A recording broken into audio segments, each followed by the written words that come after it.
তেলের উপরে জিরে, একটু পেঁয়াজ কুচি আর কাঁচা লঙ্কা টমেটো দিয়েছি। এর মধ্যে চ্যাপটা শিম আর বেগুনগুলো এর মধ্যে আমি আস্তে করে দিয়ে দেব। ভালো করে একটুখানি বেশ নাড়াচাড়া করে গলে গলে এলে তারপরে এখানে ভাপানো ডাঁটা, কপির ডাঁটা, ফুলকপি কপির ডাঁটা আর আলুটা দিই। শিম, টমেটো, বেগুন, পেঁয়াজ বেশ কষা কষা হয়ে গেছে।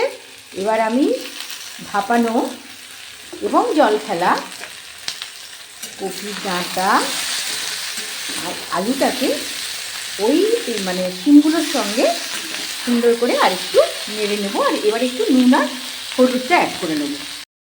মোটামুটি সবজিগুলো একটু বেশ কষা কষা হয়ে এসছে।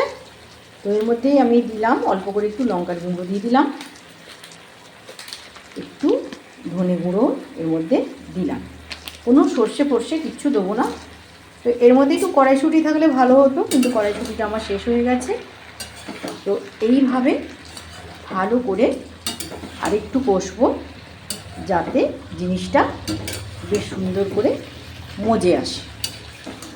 যত সবজিটা মজে আসবে তত কিন্তু এই তরকারিটার স্বাদ তত বেশি হবে। কষতে কষতে যখন একদম শুকনো শুকনো হয়ে আসবে, একটুখানি ঝোল ঝোল থাকবে, ব্যাস তোমার একদম জিনিসটা হয়ে গেছে। বেশ ভালো খেতে হয়। তাহলে কপির ডাঁটা কাল থেকে আর ফেলো না। এইভাবে সব সবজি দিয়ে একটা কপির ডাঁটা তরকারি। এর মধ্যে একটু ধনে পাতা থাকলে ভালো হতো, আমার ধনে পাতাটা শেষ হয়ে গেছে, বড্ড ভালো লাগতো।